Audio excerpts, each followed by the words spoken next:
Nas nossas quartas-feiras, a gente recebe aqui em nossos estúdios a doutora Rubiana Rodrigues, ela que é psicóloga, doa um pouco do tempo dela pra gente toda quarta-feira e a gente fica muito feliz por isso. E a doutora Rubiana, além de psicóloga, ela também tem uma especialização que traz pra gente um conhecimento diferenciado para quem quer atuar em RH e principalmente para quem quer chegar no mercado de trabalho, seja para o primeiro emprego ou seja para uma recolocação.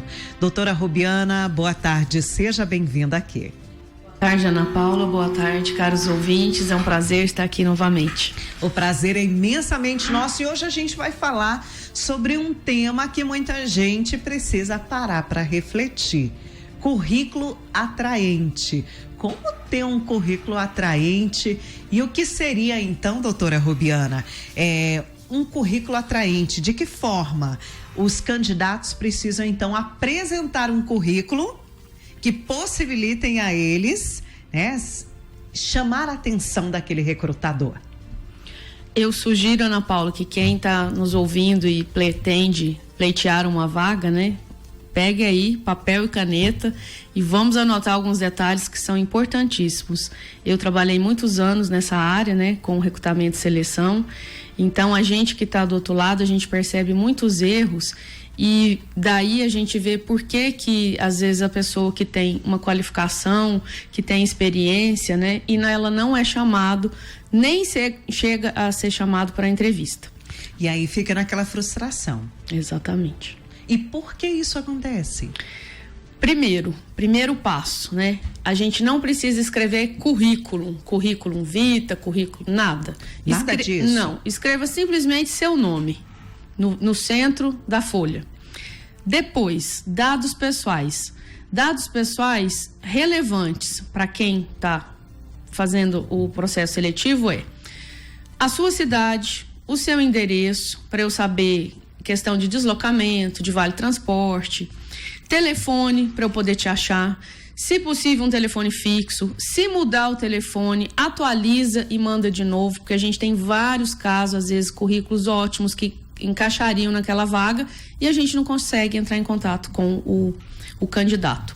E e-mail, nada de dado tipo sanguíneo, pai, mãe, isso não vai fazer diferença. Íntimo, Não tem necessidade. E além disso, polui. Então, assim, a gente tem que pensar que quem está do outro lado tem vários currículos para ler. São várias vagas, normalmente vai por semana. Aquele grande. Exatamente. Não, você pega, se você não vê a informação de forma objetiva, por melhor que seja, você não tem tempo para parar para ler. Que aí a gente entra num outro ponto que é importantíssimo, que se chama objetivo. Se você está pleiteando uma vaga para vendedor, você tem que colocar objetivo, área comercial, vendas. Se você está pleiteando uma vaga para a área administrativa, a área administrativa. Se é uma vaga mais específica, atendente de telemarketing, você tem que colocar, porque o recrutador ele não tem tempo de ler para ver qual que é a sua experiência e onde você vai se encaixar. Então você já tem que entregar mastigado para ele. Você tem que pensar que quanto mais objetivo e menos poluído, mais chance você vai ter. Então, dados pessoais, telefone, e-mail, importantíssimo, atualizados, objetivo. Depois, formação. Se você tem alguma formação que seja a nível segundo grau, que seja a nível superior, mesmo que você tenha iniciado uma faculdade e não tenha concluído, você pode colocar cursei até tal período. É importante. Eu nunca fiz faculdade, eu só tenho ensino médio. Não tem problema, você vai colocar a sua formação. Depois, se você tem algum conhecimento em línguas, já fez algum curso de espanhol, de inglês, até quando? Inglês básico, nem tem necessidade, porque o inglês básico a gente entende que é o que todo mundo faz no colégio. Após isso, outro curso interessante seria informática. Se você também tem algo, porque você colocar também o Windows, Word, PowerPoint, o básico é o mínimo esperado. O mínimo para usar que ter um computador. Exatamente. Então, se, por exemplo, Excel intermediário, já é um diferencial. Vamos colocar. Interessante, Ou algum outro programa que você use, É importante você colocar. Access, alguma outra coisa que vai diferenciar. Aí, após isso, uma coisa muito interessante que as pessoas não sabem, Ana Paula, é se você fez algum trabalho voluntário. Isso é importante? É muito bem visto, é visto com bons olhos. Significa que a pessoa está disposta a doar o tempo dela, que é uma pessoa solidária, né? Que é uma pessoa diferenciada, que faz atitudes que se diferenciam, né? Porque não é todo mundo que faz, então os recrutadores gostam, né, de ver se você já realizou num asilo, qualquer coisa que você tenha feito nessa área, é importante colocar. E após isso, experiência profissional, aonde você trabalhou. E aí você coloca o nome da empresa, se possível, um pequeno resumo, por exemplo, vendedor, vendas na área externa de tal produto, de tal empresa, ou vendas internas, venda por telefone, um resumo. Então, o nome da empresa, o cargo que você ocupava, a data que você entrou e a data que você saiu. Ah, mas eu fui promovida, eu entrei como vendedor e quando eu saí eu era gerente. Coloca o nome da empresa, o cargo inicial, vendedor, tal data, cargo final, gerente, que aí a gente vai entender que você foi promovido. Isso é importante colocar. É importante. E aí vem aquela polêmica, doutora Rubiana, com relação à foto. Tem gente que acha que currículo é book. Tem que colocar foto, não tem que colocar foto. Que diferença vai fazer a presença de uma foto no currículo? A foto não pode ser diferencial, né, Ana Paula? Porque senão a gente já começa a discriminar. Sim. Por que eu vou escolher um que eu acho que é mais bonito, né? Que é mais magrinho. Que mais magrinho, que chama mais a minha atenção do que outro. Então, a não ser que seja uma vaga, como você falou, para essa área, né? Para modelo. Modelo, para essa área que a beleza é um fator que vai fazer a diferença, né? Tudo bem. Agora, fora isso, pelo contrário, as pessoas colocam foto e dependendo da foto, as pessoas se queimam. Nós recebemos o currículo uma vez de um rapaz que mandou uma foto no quintal da casa dele só de bermuda, tomando sol. Então, você imagina. Ele não foi contratado, mas a empresa inteira ficou conhecendo ele, porque todo mundo comentou. E não era negativamente. Não era nenhuma vaga para ser modelo, uma campanha de marketing, nada disso. Não. Então, assim, dependendo da foto, fica pior. É melhor você não mandar. Se eu for mandar uma foto, manda uma foto 3x4, ou manda uma foto, 3x4 fica feio, maiorzinha, mas assim, de preferência uma foto neutra, uma foto você vestida, né, com uma roupa um pouco mais social, mais né? Sóbrio, mais sóbrio, nada de biquíni, nada de calção, nada disso. Ninguém vai, né, te selecionar por conta disso. E às vezes, pelo contrário, isso pode ser prejudicial. Já vai cortar o currículo. Exatamente. Por conta disso. Só um detalhe, eu falei do e-mail, outra coisa importante é a gente colocar o e-mail. Mas a gente precisa tomar muito cuidado, porque às vezes eu tenho um e-mail pessoal e quando eu vou fazer o currículo, eu coloco o pessoal. Então, que eu já recebi de... Aqueles nomes estranhos. O gostoso, @ não sei o quê. Sabe? Então, assim, esse tipo de nicknames, essas coisas que a gente usa para sites de relacionamento. Perigosa, gatinha manhosa, eu falo... Então, assim, como é que você quer passar uma seriedade com um e-mail desse?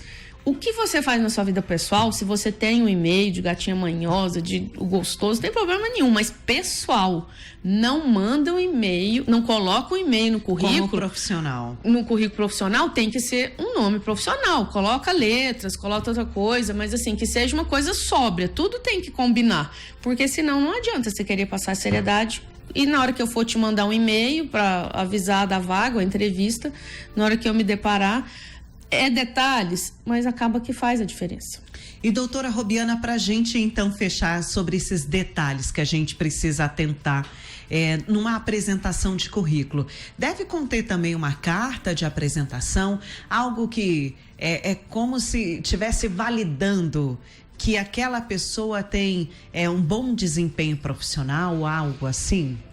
Aí, nesse caso, seria uma indicação de empregos anteriores. A princípio, não. Por quê? Você está concorrendo a uma vaga. você ainda não passou. Então eu vou receber aquele monte de carta. Se você passar na etapa, chegar na dinâmica, chegar na entrevista final, às vezes vai ter necessidade e o recrutador te pede. Mas assim, quando a gente fala de apresentação, uma coisa muito importante, eu já tive às vezes vários alunos e a gente encaminhava para empresas e eles me mandavam um e-mail e só mandavam o currículo em anexo. Então assim, é um mínimo de bom senso, né, e de etiqueta, né, educação. Encaminho, boa tarde, bom dia, às vezes você não sabe. Então, assim, encaminho para a vaga tal. Também não precisa contar a história. Outra coisa que é muito ruim é quando a pessoa coloca no currículo assim: gostaria, através entrar para essa renomada empresa. Sabe, não me diz nada. Formal. Todo mundo quer entrar para a renomada empresa que está concorrendo. Então, assim, não é diferencial e vai poluir, né? Sou uma pessoa responsável, Gente, você tem que ser. Se você não for responsável, você não precisa nem pontual. Então, tem coisa que é obrigação. Então, assim, o menos é mais. Dependendo do que você vai escrever, e esse tipo de escrita é totalmente... polui. Não acrescenta em nada, então é melhor não colocar. Coloca os dados, como eu falei, e na carta ou no e-mail, né? Quando você for enviar, você coloca o cargo para poder facilitar, porque muitas vezes as empresas colocam, né, o cargo como lá no assunto, currículo para vaga tal. Que aí a pessoa que está recrutando, vamos facilitar a vida do recrutador, como eu falei. Ele já vai ver que aquele currículo é para aquela vaga. E aí você manda um pequeno texto. Bom dia, estou encaminhando meu currículo para a vaga tal, agradeço a atenção e seu nome. O mínimo. Não manda só o currículo, não, que o recrutador recebe, ele fala, nossa, mas né, a pessoa nem me cumprimentou, só mandou o currículo. Então, assim, o mínimo, sem muita injeção de linguiça, o básico. Doutora Rubiana, a gente pode até na próxima quarta-feira dar seguimento e falar um pouco de uma sugestão que chegou aqui da nossa ouvinte Mariana. Falar um pouco sobre a ansiedade da entrevista de emprego. Tá no nosso cronograma, nós vamos falar sobre como se portar em entrevista. Eu queria aproveitar os ouvintes, né, da Nova Liberdade que estão nos acompanhando. Quem quiser tirar dúvida, entrar no meu Instagram, palestrante Rubiana Rodrigues, Rubiana com Y, pode encaminhar por lá no direct, às vezes pode encaminhar até o currículo para eu dar uma olhada e retornar. Então, quem quiser... Repete pra gente o Instagram. Palestrante Rubiana com Y.Rodrigues. Pode chamar por lá. Pode chamar por lá que eu vou tirar as dúvidas de lá. Fico à disposição aí dos ouvintes, tá bom? Doutora Rubiana, mais uma vez, obrigada pela presença aqui. Na próxima quarta-feira a gente se encontra novamente. Combinado. Um abraço. Muito obrigada. Até lá. Tchau.